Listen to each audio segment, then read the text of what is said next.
ایک نکاح کی تقریب ہے۔ حق مہر 5 سے 8 لاکھ مقرر کرنے کی بات ہو رہی ہے اور ساتھ میں 5 تولے سونے کی۔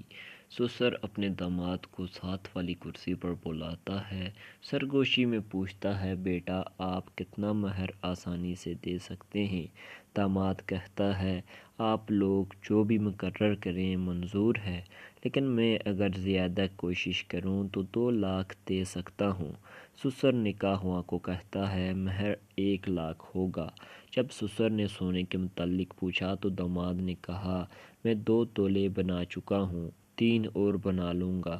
سسر نے سب کو مخاطب کر کے کہا کہ سونا 2 تولے ہوگا۔ سب عزیز و اقارب ناراض ہوئے کہ اتنے کم مہر اور سونے پر آپ نے بات کیوں ختم کی؟ سسر نے کہا کہ آج اگر میں اس شخص کو جو بھی ڈیمانڈ کروں تو یہ مجبور